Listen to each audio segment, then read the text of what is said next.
तो भाजपा का अटैक आपने देखा और अब आपको बताएं कि प्रधानमंत्री आज चौथे चरण के लिए किला मजबूत करेंगे। फतेहपुर से बांदा के लोगों को भी संबोधित करेंगे प्रधानमंत्री। फतेहपुर और बांदा की संयुक्त रैली को आज संबोधित करने जा रहे हैं प्रधानमंत्री नरेंद्र मोदी। चौथे चरण में फतेहपुर जिले की सीटों पर चुनाव होना है, मतदान होना है। सागर रोड पर मंडी समिति मैदान में दोपहर 3:40 पर प्रधानमंत्री पहुंचेंगे और उसके बाद वहां पर एक संयुक्त रैली को, जो फतेहपुर और बांदा के लोगों को संबोधित करने वाली होगी, उसमें हिस्सा लेंगे। चौथे चरण में फतेहपुर में मतदान होना है। दोपहर 3:40 उनके वहां पर पहुंचने का समय। फतेहपुर और बांदा की संयुक्त रैलियों को संबोधित करेंगे आज प्रधानमंत्री नरेंद्र मोदी। बीजेपी के इलेक्टोरल प्रॉस्पेक्ट्स को मजबूत करने के लिए प्रधानमंत्री लगातार प्रयासरत हैं।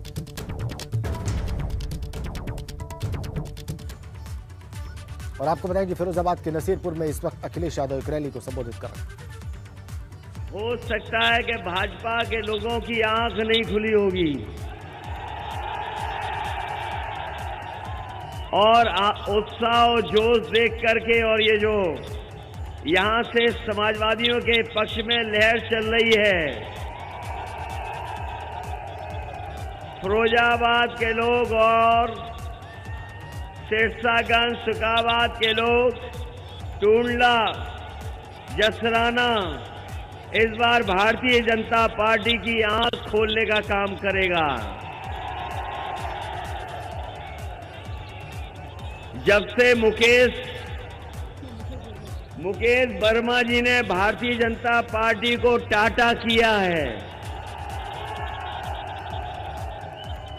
जब से मुकेश वर्मा जी ने भारतीय जनता पार्टी को टाटा किया है, तब से भारतीय जनता पार्टी के बूथों पे सन्नाटा छा जाएगा, सन्नाटा।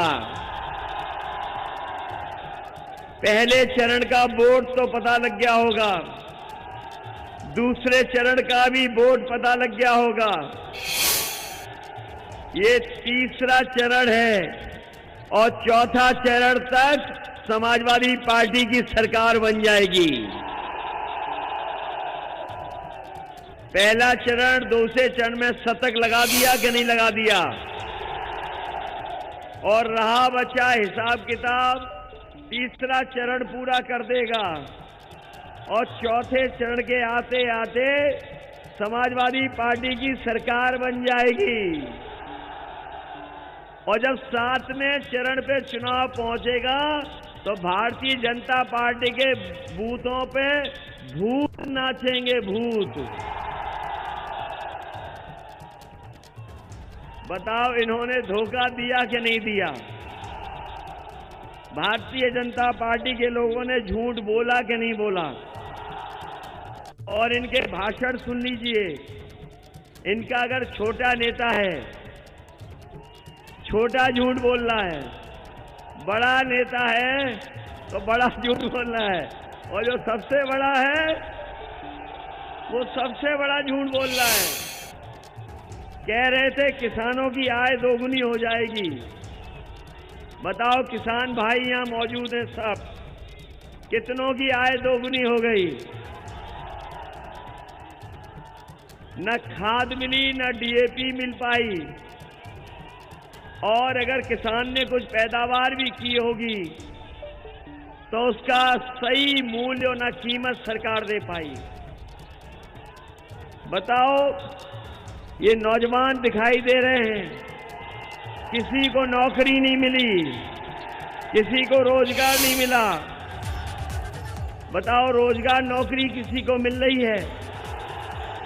और भारतीय जनता पार्टी के नेता कह रहे हैं कि चुनाव में गर्मी निकाल देंगे। ये भारतीय जनता पार्टी के लोग ठंडे पड़ चुके हैं, और जिस समय वोट पड़ेगा फिरोजाबाद में, भारतीय जनता पार्टी के लोगों की भाप निकल जाएगी, भाप। ये जो गर्मी निकालने वाले हैं, हम उन्हें कह करके जा रहे हैं समाजवादी सरकार आएगी तो इन नौजवानों के लिए नौकरी, फौज में भर्ती और पुलिस में भर्ती निकालने का काम, उनके भविष्य को बेहतर बनाने का काम करेगी। इस सरकार ने 11 लाख पद नहीं भरे सरकार के, विभागों में 11 लाख पद खाली हैं।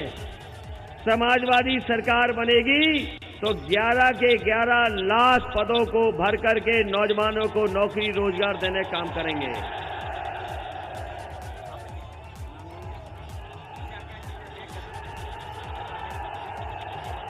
ये हवाई जहाज में चलाने वाले लोग जो कह रहे थे कि गरीबों को हवाई जहाज में चलाएंगे, हवाई जहाज में चलाने वाले लोग चप्पल पहन करके चलने वालों को हवाई जहाज में चला रहे थे, उन्होंने सब हवाई जहाज बेच दिए।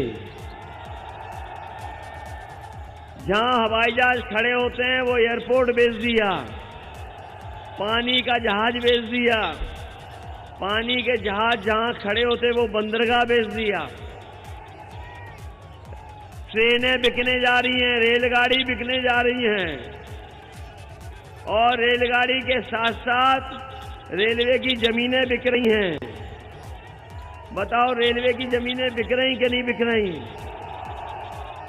ये कहावत तो सुनी होगी, न रहेगा बांस न बजेगी बांसुरी।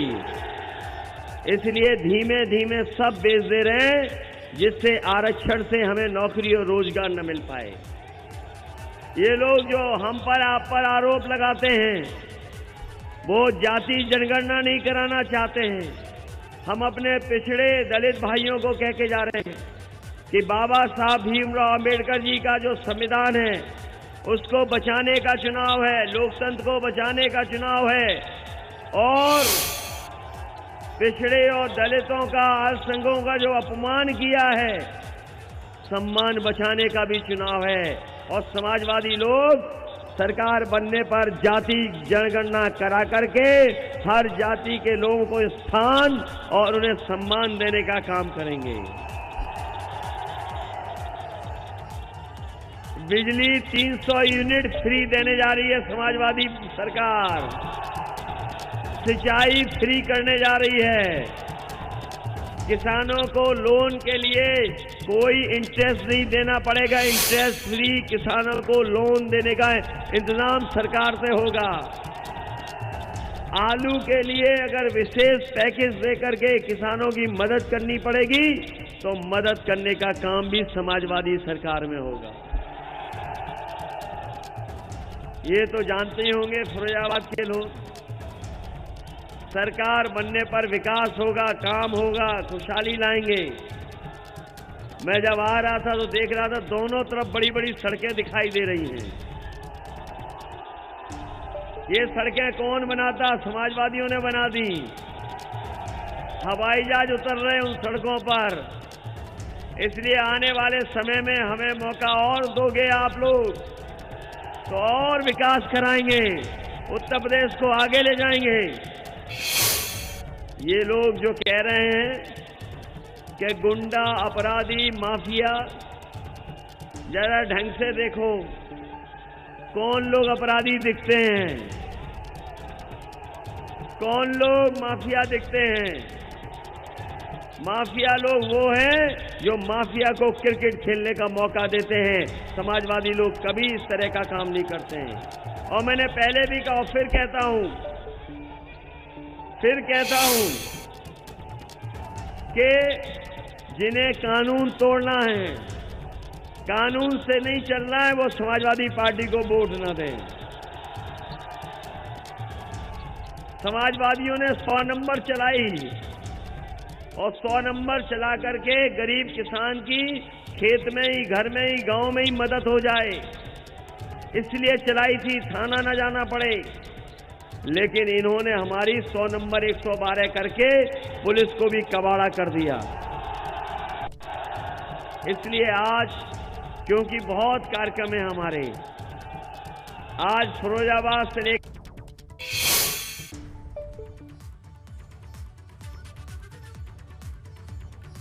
तो अखिलेश यादव का संबोधन जारी है चुनावी सभा को।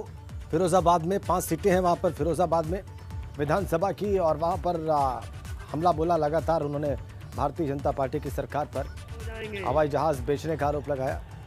बताओ यूपी को बचाओगे कि नहीं बचाओगे? और जो पैसा लेके भाग रहे हैं, एक के बाद एक बैंकों का पैसा लेके भाग रहे हैं, सोचो कहां भाग गए? वो कहां के लोग हैं? इसलिए बचाइए उत्तर प्रदेश के लोग, उत्तर प्रदेश को बचाइए। और जब हमारे विधायक जी ने टाटा करा है तो बताओ टाटा करोगे बीजेपी को क्या नहीं? हो गई बीजेपी की टाटा के नहीं इस बार? हमारे दोनों प्रत्याशियों को जिताना और जहां जहां मदद कर सकते हो सब लोग जिताने का काम करना। हम अपने बुजुर्गों को बहुत धन्यवाद देते हैं, उनका आशीर्वाद मिलता रहे, नौजवानों का साथ मिलता रहे, समाजवादी सिद्धांतों को हम लोग आगे बढ़ाते रहेंगे। जो नेताजी ने लड़ाई लड़कर के यहाँ लेकर के आए हैं, हमारी और आपकी जिम्मेदारी बनती है और उस लड़ाई को आगे ले जाने का काम हम लोग करेंगे। हम अपने सभी साथियों का धन्यवाद देते हैं जो पेड़ों पे नौजवान बैठे हैं। कमजोर डाल थी, हम अपने नौजवानों को धन्यवाद देते हैं, अपना बचाव रखना। और ये तो कमाल के दीवाने हैं, ये फौजाबाद के कमाल के दीवाने हैं। आदमी तो चढ़ सकता है साइकिल, कैसे चढ़ गई ये हमें नहीं पता लग रहा है। पेड़ पे भी साइकिल आ गई, तो सोचो कितनी सीटें जीतने जा रहे हैं। पहला दूसरे में 100 पार, तीसरे में आप सफाया करोगे और चौथे में सरकार समाजवादियों की बन जाएगी। बहुत बहुत धन्यवाद आप सबका।